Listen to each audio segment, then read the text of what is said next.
HSC 26 ইতিমধ্যেই তোমাদের কিন্তু টেস্ট পরীক্ষা শেষ হয়ে গেছে। সো টেস্ট পরবর্তী যে প্রস্তুতিটা সেটি কিন্তু খুবই গুরুত্বপূর্ণ। সো বিশেষ করে যাদের প্রস্তুতি এখনও গোছানো হয়নি তাদের জন্য কিন্তু টেস্ট পরবর্তী এই সময়টা কিন্তু খুবই গুরুত্বপূর্ণ। পরীক্ষার এখনও তুমি যদি চিন্তা করো 3 থেকে 3.5 মাস তুমি আরামসে পেয়ে যাচ্ছ ইউটিলাইজ করার জন্য। তারপরে তো তোমার একটু হচ্ছে পরীক্ষা দেওয়া প্র্যাকটিস করা সেটা তো আছেই, কিন্তু তুমি কিন্তু এখনও চাইলে তুমি যদি একদম মোটা দাগে ধরো 3 মাস তুমি কিন্তু আরামসে পেয়ে যাচ্ছ জাস্ট এখনও ফুল প্রস্তুতির জন্য। তারপরের সময়টুকু তুমি হাতে রাখো, এক্সট্রা সময় যেটুকু তুমি তার 3 মাসের পরেও যেটুকু পাচ্ছ। সো এই 3 মাসও তুমি যদি আসলে একদম স্টার্ট করো, একদম তুমি দৃঢ় প্রতিজ্ঞাবদ্ধ হয়ে তুমি যদি স্টার্ট করো, শুরু করো, তুমি কিন্তু এখনও ভালো একটা জায়গায় কিন্তু পৌঁছাতে পারবে। তোমার এখন এই মুহূর্তে প্রস্তুতির জন্য কি দরকার? তোমার দরকার একটু আইডেন্টিফাই করা যে কোন বিষয়গুলো আমি মোটামুটি পারি, কোনগুলো এখনও আমার ওভাবে ধরা হয়নি, আমি কোনগুলো থেকে উত্তর করতে চাই। এখন যদি একেবারেই শেষের দিকে আমরা চলে এসেছি, তোমাকে কিন্তু একটু স্ট্র্যাটেজিক্যালি প্রস্তুতি নিতে হবে। সো তোমার যদি প্রস্তুতি অগোছালো থাকে, তারপরেও তুমি যদি মনে করো যে তুমি আসলে এই প্লাসটা নিশ্চিত করতে চাও, তাহলে তোমাকে সবচেয়ে বেশি যেটা হেল্প করবে সেটা হচ্ছে অপশনাল সাবজেক্ট। সো অপশনাল সাবজেক্টটা আমরা অনেকেই আসলে গুরুত্ব দিই না, যে থাক ওটাতে ফেল করলেও কিছু হবে না, এভাবে আমরা রেখে দিই। কিন্তু এই অপশনাল সাবজেক্টটাই কিন্তু তোমাকে সবচেয়ে বেশি হেল্প করতে পারে। এই ব্যাপারটা তোমরা জানো কিন্তু আসলে আমলে নাও না। তুমি তোমার যে অপশনাল সাবজেক্টে তুমি যদি এ প্লাসটা নিশ্চিত করতে পারো, তোমার হয়তো বা হায়ার ম্যাথ অথবা বায়োলজি তোমার অপশনাল, বা কারো ক্ষেত্রে কৃষি বা যে কোনোটাই হোক না কেন, তুমি যদি সেটাতে একটু এফোর্ট দিয়ে এ প্লাসটা নিশ্চিত করতে পারো, তাহলে তুমি তো নিশ্চয়ই জানো, অলরেডি তোমার জানা যে অপশনাল এ প্লাস পেলে তোমার 3টা সাবজেক্টে কিন্তু তুমি যদি এ পাও, মনে করো ফিজিক্সে তুমি পরীক্ষা একটু খারাপ হয়েছে এ পেয়েছো, বাংলাতে তোমার লেখা তেমন সুন্দর না তুমি একটু খারাপ হয়েছে এ পেয়েছো, বা ইংলিশে দেখা যায় এ প্লাস সহজে আসে না একটু কষ্টকর এ পেয়েছো, তাহলে এই 3টা এ যে তুমি পেলে, এই 3টা একে তোমাকে কিন্তু সাপোর্ট দিবে, এক পয়েন্ট করে দিয়ে কিন্তু তোমাকে সব মিলিয়ে এ প্লাসটা দিবে। আর তুমি যদি এ প্লাসটাই মিস করে ফেলো, তাহলে কিন্তু সামনে যে অ্যাডমিশন রয়েছে সেখানে কিন্তু তোমার কিন্তু আবার পয়েন্ট কাটা যাবে। আর কোনো ইউনিভার্সিটিগুলো তো আবার মার্কসও দেখে, বেশি মার্কস দেখে আর কি, এ প্লাস পেলেও হবে না, মার্কসও বেশি থাকতে হবে, তো সেটা তো আসেই আলাদা ব্যাপার। সো তুমি যদি এই অপশনাল সাবজেক্টে, যেমন তোমার হায়ার ম্যাথ যদি অপশনাল হয়, তুমি যদি একটু এ প্লাসটা ইনশিওর করতে পারো সেখানে, তাহলে কিন্তু তোমার কিন্তু একটা সেফ জোনে তুমি চলে গেলা। কারণ একটা পরীক্ষা খারাপ হয়ে যেতেই পারে আসলে, হ্যাঁ, অনেক সময় দেখা যায় কোনো সাবজেক্ট কঠিন করে। সো তোমার কিন্তু একটা সাবজেক্টে এ প্লাস মিস হয়ে গেলেও তুমি কিন্তু এভাবে করে হেল্প পাবে, বা তুমি যদি কোনোটা এ মাইনাসও পাও সেখানে কিন্তু তোমাকে সাপোর্ট করতে পারে, যদি তোমার অন্যগুলোতে এ প্লাস টি প্লাস থাকে। তো হিসাব নিকাশ আছে আসলে ব্যাপার নিয়ে। সো তোমাকে এই ব্যাপারটাতে একটু চিন্তা করতে হবে, এবং এই ব্যাপারটা নিয়ে তুমি একটু চিন্তা ভাবনা করবা। পাশাপাশি তোমার যে ফিজিক্স, কেমিস্ট্রি, ম্যাথ, বায়োলজি যে আসলে প্রস্তুতিটা, সেটাতে তুমি এনশিওর করো যেন তুমি নিজ যোগ্যতায় যেন পরীক্ষায় বসে তুমি যেন উত্তর করতে পারো।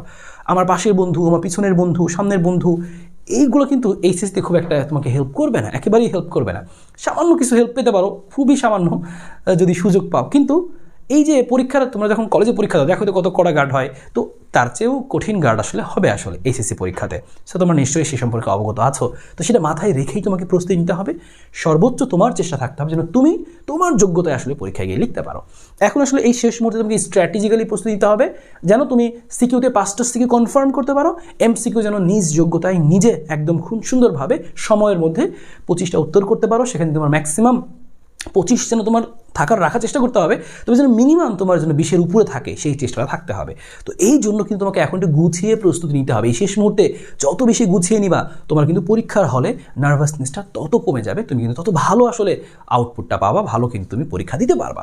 সো একটু গুছিয়ে প্রস্তুতি নেওয়ার জন্য কীভাবে তোমাকে পড়তে হবে, একটা চ্যাপ্টারে মনে করো যে তুমি যে সকল টাইপ রয়েছে, একটা চ্যাপ্টার তুমি মনে করো তাপগতিবিদ্যা থেকে তুমি উত্তর করতে চাই, তাহলে তাপগতিবিদ্যা তুমি সিলেক্ট করেছো 5টা চ্যাপ্টারের মধ্যে যে তাপগতিবিদ্যা থেকে প্রশ্ন আসবেই এবং আমি উত্তর করবই, তাহলে ওই তাপগতিবিদ্যা তোমাকে কত ভালো করে পড়তে হবে যেন যে কোনোভাবে প্রশ্ন আসলে পারো, সহজ থেকে একদম কঠিনতর লেভেল পর্যন্ত প্রশ্ন আসলে যেন তুমি পারো।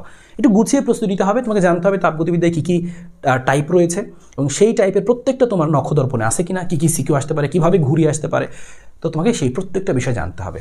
আর সেভাবেই কিন্তু আমরা প্রত্যেকটা চ্যাপ্টারকে খুব সহজে, এখন কিন্তু সময় একেবারেই কম, সময়টাও খুব ইম্পর্টেন্ট, খুব সহজে খুব কম সময়ে আমরা কিন্তু সর্বোচ্চ গুছিয়ে দিচ্ছি আমরা আমাদের ওয়ান শট ব্যাচে। সো ইতিমধ্যেই তোমরা জানো সেই সম্পর্কে। সো কিছুদিন তোমাদের টেস্ট পরীক্ষা চলছিল, সো এই টেস্ট পরীক্ষা চলাকালীন আমরা আমাদের ক্লাস একটু স্থগিত ছিল, আমরা নতুনভাবে আবার স্টার্ট করছি আজকে থেকে। সো তোমরা যারা এখনও আমাদের সাথে যুক্ত হওনি বা ভেবেছিলে যে টেস্ট পরীক্ষাটা দিয়ে নেই, তারপরে নতুনভাবে একটা কামব্যাক শুরু করবো, যারা এই প্ল্যানে ছিল যে এই টেস্ট পরীক্ষার পরই তোমার হবে কামব্যাকের আসল সময় এবং তুমি তোমার আসল রূপ এখন দেখাতে চাও, একটু যদি পরিশ্রম করো, একটু সময় দাও, একটু গুছিয়ে আসলে নিতে পারো, এটা খুব সহজেই শেষ হচ্ছে।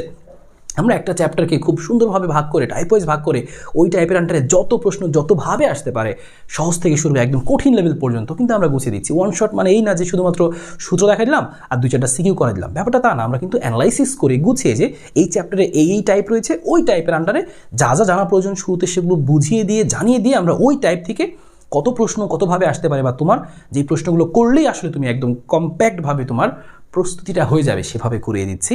সো এখনও চাইলে আমাদের সাথে যুক্ত হতে পারো, নতুনভাবে তোমার জার্নি শুরু করতে পারো, তোমার ঘুরে দাঁড়ানোর জার্নি। আর পড়াশোনা আসলে হয় কিন্তু আসলে পরীক্ষার আগে, আর এখন তুমি কিন্তু পরীক্ষার আগ মুহূর্তেই চলে এসেছো। সো এখন আর তোমাকে কোনো ধরনের গাফিলতি বা এক্সকিউজ বা সময় নষ্ট করা যাবে না। তুমি যেখানেই প্রস্তুতি নাও, আমার সাথে নাও বা যেখানেই নাও বা নিজে নাও, কিন্তু সময়টা কাজে লাগাতে হবে। আর আমাদের সাথে যুক্ত হও, তোমার কষ্ট অনেকটুকু কমে যাবে, কারণ অ্যানালাইসিস করা, কোন প্রশ্ন পড়বো, কীভাবে কোন টাইপ পড়লে হয়ে যাবে, সেই সব কিছু অ্যানালাইসিস কিন্তু আমাদের সাথেই পাচ্ছ গুছিয়ে একদম। তোমার প্রস্তুতি একেবারে জিরো, তুমি প্রস্তুতি একদম সর্বোচ্চ লেভেল নিতে চাও, আমাদের একটা চ্যাপ্টারের 2টা ক্লাস বা 3টা ক্লাস আমরা সংক্ষিপ্তভাবে দিই, তো সেভাবে যদি করে ফেলো, সেই চ্যাপ্টার নিয়ে তোমার কোনো টেনশনই থাকবে না। সো এখনও যুক্ত হতে চাইলে আমাদের সাথে যুক্ত হতে পারো। যুক্ত হওয়ার জন্য আমাদের যে হোয়াটসঅ্যাপ নাম্বারটা রয়েছে এই যে এখানে 01856305900, এই হোয়াটসঅ্যাপ নাম্বারে এখন একটি মেসেজ দাও এইচএসসি ওয়ান শট লিখে। এবং তোমাদের জন্য আজকে যেহেতু আমাদের আবারও নতুনভাবে ক্লাসটা শুরু হচ্ছে, যারা আজকে আমাদের সাথে যুক্ত হয়ে যাবা তারা কিন্তু 899 না, 899 অফার ছিল আমাদের, তারপরেও তোমরা কিন্তু সেখানে 799 কিন্তু অফার পেয়ে যাবা। সো এখনই মেসেজ দিয়ে ফেলো আমাদের হোয়াটসঅ্যাপে, এবং তোমার ঘুরে দাঁড়ানোর জার্নি শুরু হোক। তুমি একদম দৃঢ় প্রতিজ্ঞাবদ্ধ হও, খুব ভালোভাবে একটা তুমি কামব্যাক দাও তোমার এইচএসসির এই সময়টাতে। সো সবার জন্য শুভকামনা থাকলো, এখনই একটা মেসেজ দিয়ে ফেলো আমাদের সাথে যুক্ত হওয়ার জন্য।